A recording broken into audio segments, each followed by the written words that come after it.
ഇപ്പോൾ കേരളത്തിന്റെ ശ്രദ്ധാകേന്ദ്രം പാലക്കാടാണ്. അവിടെ ബി.ജെ.പിയും അതോടൊപ്പം തന്നെ കോൺഗ്രസും തമ്മിൽ നേരിട്ട് വെല്ലുവിളിക്കുകയാണ്. പണ്ട് നാം കണ്ണൂരിലെല്ലാം കണ്ടിട്ടുണ്ട്. കണ്ണൂർ വലിയ രീതിയിലുള്ള സംഘർഷമുണ്ട്. അത്തരം സംഘർഷമില്ലെങ്കിലും വെല്ലുവിളിയാണ്. കാല് വെട്ടും, കൈവെട്ടും, തലവെട്ടും എന്നെല്ലാം പറയുമെങ്കിൽ ഇപ്പോൾ ഏറ്റവും അവസാന ഘട്ടം സുധാകരൻ തന്നെ നേരിട്ട് ഇറങ്ങിയിട്ടുണ്ട്. അദ്ദേഹത്തിന്റെ കണ്ണൂർ രാഷ്ട്രീയം ഇനി പാലക്കാട് അദ്ദേഹം പയറ്റുമോ? സുധാകരന് ആരോഗ്യമുണ്ടായിരുന്നെങ്കിൽ കണ്ണൂർ രാഷ്ട്രീയം പാലക്കാട് മാത്രമല്ല മുഴുവൻ ജില്ലകളിലും സുധാകരൻ പയറ്റിയേനെ. കാരണം ബി.ജെ.പിയുടെ വളർച്ച ഏറ്റവും വലിയ തോതിൽ ബാധിച്ചത് കോൺഗ്രസിനെയാണ് എന്നുള്ളത് സത്യമാണ്. ഇപ്പോൾ നമുക്ക് തന്നെ അറിയാം, ഈ പാലക്കാട് കോൺഗ്രസ് വലിയ ഭൂരിപക്ഷത്തിന് ജയിച്ചു. പക്ഷേ അവിടെ ബി.ജെ.പി ഒരു വലിയ ശക്തിയാണ്, വലിയ വെല്ലുവിളിയാണ്. ഇടതുപക്ഷത്തിന് പാലക്കാട് നിയമസഭാ മണ്ഡലത്തിൽ അത്ര അങ്ങോട്ട് വലിയ സ്വാധീനമൊന്നും പറയാനില്ല. ഈ പറയുന്നത് പോലെ ഒരു 10-35,000 വോട്ടൊക്കെ പിടിച്ചേക്കും എന്നല്ലാതെ അവിടെ ഒരു ശരിക്കു പറഞ്ഞാൽ ഒരു ത്രികോണ മത്സരം തന്നെ അവിടെ നടന്നു എന്ന് പറയാൻ സാധിക്കില്ല. മത്സരം ബി.ജെ.പിയും കോൺഗ്രസും തമ്മിലുള്ള ഒരു നേരിട്ടുള്ള ഏറ്റുമുട്ടലായിരുന്നു. ഈ വലിയ ഭൂരിപക്ഷത്തിന് ജയിച്ചിട്ടും രാഹുൽ മാങ്കൂട്ടത്തിനൊന്നും ഇരിക്കാൻ പോലും കഴിയുന്നില്ല. അതെ, അവിടെ ബി.ജെ.പിയെ സംബന്ധിച്ച് ബി.ജെ.പി കാരണം അദ്ദേഹത്തിന് നിരന്തര സമരമാണ്, അദ്ദേഹവും സമരത്തിൽ ഇറങ്ങുന്നു. അങ്ങനെ രണ്ട് പാർട്ടികളും നിരന്തരം വാർത്തകളിൽ ഇടം പിടിക്കില്ല. അവിടെ നിയമസഭാ മണ്ഡലത്തിൽ നിന്ന് വിജയിച്ച് രാഹുൽ മാങ്കൂട്ടത്തിൽ MLA ആയി. പാലക്കാട് നഗരസഭയുടെ ഭരണം ഇരിക്കുന്ന ആരുടെ ഇല്ല? ബി.ജെ.പിയുടെ കയ്യില്ല. അപ്പോൾ ബി.ജെ.പി കൃത്യമായിട്ടും അവിടെ പാലക്കാട് MP കോൺഗ്രസിൻ്റെതാണ്, ശ്രീകണ്ഠനാണ്. പക്ഷേ പാലക്കാട് നഗരസഭ കൃത്യമായിട്ട് ബി.ജെ.പിയുടെ കയ്യിലിരിക്കുന്നിടത്തോളം കാലം ബി.ജെ.പി ഒരു അഡ്ജസ്റ്റ്മെൻറ്റ് രാഷ്ട്രീയത്തിന് തയ്യാറാകില്ല. കാരണം ബി.ജെ.പിയുടെ ജീവൻ മരണ പോരാട്ടമാണ് ഈ പാലക്കാട് നഗരസഭ ഭരണം അടുത്ത തദ്ദേശ തെരഞ്ഞെടുപ്പിൽ, വരാൻ പോകുന്ന തദ്ദേശ തെരഞ്ഞെടുപ്പിൽ മത്സരിച്ച് ജയിച്ച് തുടരണം. ഇല്ലെങ്കിൽ ബി.ജെ.പിയെ സംബന്ധിച്ച് വലിയ നാണക്കേടാണ്. ഇവിടെ കോൺഗ്രസ്സിന് ബി.ജെ.പിയെ എതിർക്കാൻ കഴിഞ്ഞേക്കും എന്നേ ഉള്ളൂ. പക്ഷേ LDFന് അവിടെ വലിയ സ്വാധീനവുമില്ല. ഈ പറഞ്ഞതുപോലെ ഒരു നേരിട്ടുള്ള ഏറ്റുമുട്ടൽ ബി.ജെ.പിയും കോൺഗ്രസും തമ്മിൽ നടക്കുമ്പോൾ അവിടെ നമുക്കറിയാം, ആ നിയമസഭാ മണ്ഡലത്തിൽ ഏതാണ്ട് 55,000-ലധികം മുസ്ലിം വോട്ടുണ്ട്. അത് ഇത്തവണ കിട്ടിയത് കോൺഗ്രസ്സിനാണ്, രാഹുൽ മാങ്കൂട്ടത്തിനാണ്. അതെപ്പോഴും നേരത്തെയും ഷാഫി പറമ്പിലിന് അത് കിട്ടിക്കൊണ്ടിരുന്നു, അദ്ദേഹം ജയിച്ചുകൊണ്ടിരുന്നു. അപ്പോൾ ഇവിടെ ഇപ്പോൾ ആ മുസ്ലിം കമ്മ്യൂണിറ്റിയെ വിശ്വാസത്തിലെടുക്കണമെങ്കിൽ ബി.ജെ.പിയോട് ഡയറക്റ്റ് ഫൈറ്റ് നടത്തിയേ പറ്റൂ കോൺഗ്രസ്. അല്ലാതെ കോൺഗ്രസ് ബി.ജെ.പി വെല്ലുവിളിക്കുമ്പോൾ അത് കേട്ട് പേടിച്ച് മാളത്തിൽ ഒളിച്ചാൽ കോൺഗ്രസിൻ്റെ അവിടുത്തെ അടിവേര് ഇളകിപ്പോവും, അടിവേര് മാന്തിപ്പറിക്കുന്ന ഒരവസ്ഥയായിപ്പോവും. അത് കോൺഗ്രസ് തയ്യാറല്ല.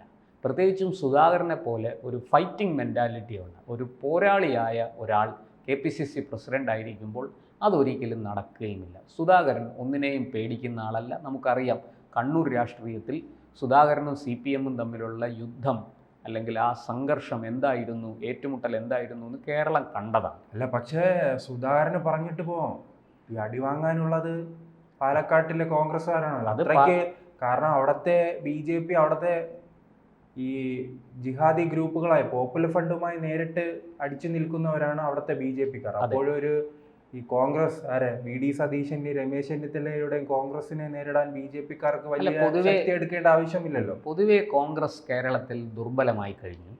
അത് കഴിഞ്ഞ കുറേ വർഷങ്ങളായിട്ട് നമ്മൾ കാണുന്നുണ്ട്. പ്രത്യേകിച്ചും 2001 തെരഞ്ഞെടുപ്പിൽ വിജയിച്ചതിന് ശേഷം അവർക്ക് കാര്യമായൊരു വിജയം അവർക്ക് നേരിടാൻ പറ്റിയിട്ടില്ല. ലോക്സഭാ തെരഞ്ഞെടുപ്പിൽ അവർ 2009 മുതൽ അത്യാവശ്യം നല്ല പ്രകടനം കാഴ്ചവെക്കുന്നുണ്ടെങ്കിലും സംഘടനാപരമായിട്ട് വലിയ ദൗർബല്യങ്ങൾ കോൺഗ്രസ് നേരിടുന്നുണ്ട് എന്നുള്ളത് സത്യമാണ്. അതുകൊണ്ട് തന്നെ കോൺഗ്രസ്സിന് ഈ ബി.ജെ.പിയുടെ അടുത്ത് അടിച്ചു നിൽക്കാനുള്ളൊരു കരുത്തുണ്ടോ എന്ന് ചോദിച്ചാൽ അത് ഇല്ല എന്ന് പറയേണ്ടി വരും. പക്ഷേ സുധാകരനെ പോലൊരാൾ നേതൃത്വത്തിലിരിക്കുമ്പോൾ സുധാകരൻ ഒരു ഇഞ്ച് പോലും വിട്ടുകൊടുക്കില്ല എന്ന് തീർച്ചയാണ്. ഇപ്പോൾ യൂത്ത് കോൺഗ്രസ് ആകട്ടെ ഇന്നത്തെ നിലയ്ക്ക് സുധാകരൻ വിളിക്കുന്നിടത്തെത്താൻ തക്കവണ്ണമുള്ള ശേഷിയില്ലെങ്കിലും അവർ എന്തെങ്കിലുമൊക്കെ കാട്ടിക്കൂട്ടും. പ്രത്യേകിച്ചും ഒരു കൂട്ടം ചെറുപ്പക്കാർ, ഷാഫി പറമ്പിലും രാഹുൽ മാങ്കൂട്ടത്തിലും അബിൻ വർഗീയും ഒക്കെ പോലെയുള്ള ഒരു കൂട്ടം ചെറുപ്പക്കാർ മുന്നോട്ട് വന്നിരിക്കുന്ന സാഹചര്യത്തിൽ കോൺഗ്രസ്സിന് ആ രീതിയിൽ മുന്നോട്ട് പോയേ പറ്റുള്ളൂ. കുറേ ചെറുപ്പക്കാരെ സംഘടിപ്പിച്ച് കൃത്യമായിട്ടും ഞങ്ങൾ ബി.ജെ.പിക്കെതിരാണ്, മാത്രമല്ല കോൺഗ്രസ്സിന് നഷ്ടപ്പെട്ട മുസ്ലിം പിന്തുണ, ഇപ്പോൾ മുസ്ലിം ലീഗിന് മുസ്ലിം വോട്ട് കിട്ടുന്നുണ്ട്, ശരിയാണ്. മലബാർ മേഖലയിൽ കിട്ടുന്നുണ്ട്. പക്ഷേ ആ മലബാർ മേഖല ഒഴിച്ചു കഴിഞ്ഞാൽ ഇങ്ങോട്ട് കൊച്ചി, തിരുവിതാംകൂർ പ്രദേശത്ത്, തെക്കൻ ജില്ലകളിലും മധ്യ കേരളത്തിലും കോൺഗ്രസ്സിന് യാതൊരു വിധത്തിലുള്ള മുസ്ലിം പിന്തുണയും കിട്ടുന്നില്ല, അവരുടെ വോട്ട് കിട്ടുന്നില്ല. അത് പോകുന്നത് ഇടതുപക്ഷത്തേക്കാണ്. കാരണം അവിടെ പിണറായി വിജയൻ എന്നൊരു കരുത്തൻ, അവരുടെ നോട്ടത്തിൽ ഒരു കരുത്തൻ, RSSനെ വെല്ലുവിളിച്ച് നിൽക്കാൻ കരുത്തുള്ള ഒരാൾ അപ്പുറത്തുണ്ട്. അതുകൊണ്ട് അവരങ്ങോട്ട് പോകുന്നു. പിണറായി വിജയൻ ഞങ്ങളെ രക്ഷിക്കും. ഒരു അനാവശ്യമായ RSS ഭീതി നാട്ടിലുണ്ടാക്കി വച്ചിട്ടുണ്ട്. അതിൻ്റെ അടിസ്ഥാനത്തിൽ അവർ പിണറായി വിജയനെയും CPMനെയും ആശ്രയിക്കുന്നു. കോൺഗ്രസ്സിന് ഞങ്ങളെ രക്ഷിക്കാനുള്ള കഴിവില്ല. ഉമ്മൻചാണ്ടിയെ പോലെയോ അല്ലെങ്കിൽ കെ കരുണാകരനെ പോലെയോ AK ആൻ്റണിയെ പോലെയോ ഉള്ളൊരു നേതാവ് ഇന്നില്ല കോൺഗ്രസ്സിന്. അതുകൊണ്ട് ഞങ്ങളുടെ വോട്ട് ഇടതുപക്ഷത്തിന് കൊടുക്കുന്നു, പിണറായി വിജയൻ ഞങ്ങളെ രക്ഷിക്കും. ഇങ്ങനൊരു ആഖ്യാനമാണ് കേരളത്തിൽ. വരികളുണ്ടെന്ന് അടിച്ചാൽ തിരിച്ചടിക്കും, പിന്നെ ഞങ്ങൾ വെട്ടിയാൽ നിങ്ങൾക്ക് വെട്ടേൽക്കും, ഞങ്ങൾ കുത്തിയാൽ നിങ്ങൾക്ക് മുറിവേൽക്കും എന്നൊക്കെ പറഞ്ഞ് വലിയ വെല്ലുവിളിയൊക്കെ സുധാകരൻ ഉയർത്തുന്നുണ്ട്. സുധാകരനെ സംബന്ധിച്ച് സുധാകരന് കുറെ കൂടി ചെറുപ്പവും ആരോഗ്യവും ഉണ്ടായിരുന്നെങ്കിൽ കേരളത്തിലെ കോൺഗ്രസ് ഇങ്ങനെയല്ല. കുറെ കൂടി ഫലവത്തായി കോൺഗ്രസ് സംഘടനാപരമായ ദൗർബല്യങ്ങളെ അതിജീവിച്ചുകൊണ്ട് കോൺഗ്രസ് നിലനിന്നേനെ. പക്ഷേ ആ കോൺഗ്രസ്, അന്നത്തെ ആ പഴയ കോൺഗ്രസ് ഇന്നില്ല. കോൺഗ്രസ്സിലൊരു വലിയ വിഭാഗം കോൺഗ്രസ്സിന് വോട്ട് ചെയ്തുകൊണ്ടിരുന്നവർ, പ്രത്യേകിച്ചും ഹിന്ദുക്കൾ, വലിയൊരു വിഭാഗം BJPയിലേക്ക് ഷിഫ്റ്റ് ചെയ്യപ്പെട്ടിരിക്കുന്നു. അതിന് കാരണം ഈ രണ്ട് മുന്നണികളുടെയും നഗ്നമായ പ്രീണനമാണ്, പ്രത്യേകിച്ച് മുസ്ലിം പ്രീണനം തുടരുന്നത്. അത് വലിയ ഒരളവിൽ കേരളത്തിൽ BJPയെ വളരാൻ സഹായിച്ചു രാഷ്ട്രീയമായിട്ട്.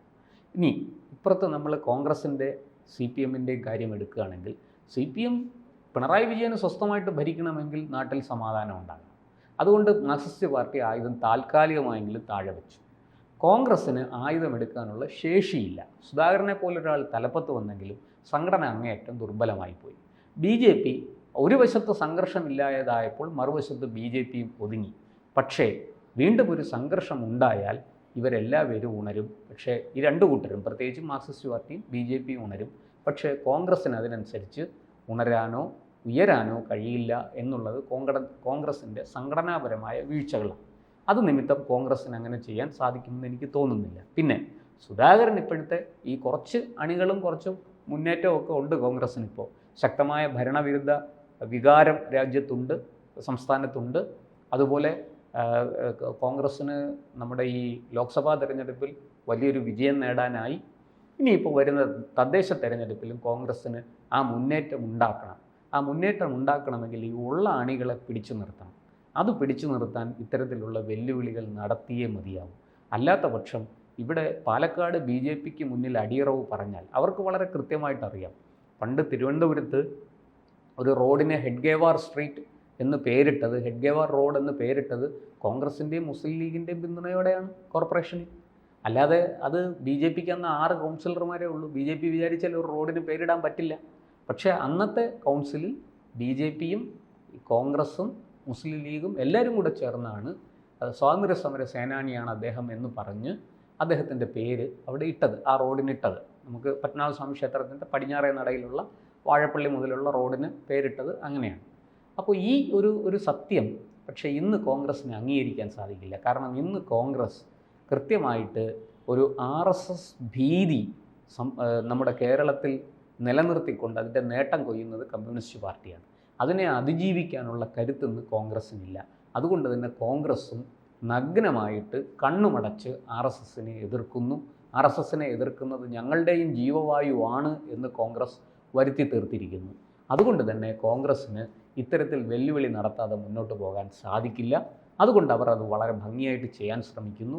ആളും അർത്ഥവും സംഘടനാപരമായ ബലവും ഒന്നും ഇല്ലെങ്കിലും കോൺഗ്രസ് വെല്ലുവിളിയിൽ കുറവൊന്നും വരുത്തില്ല.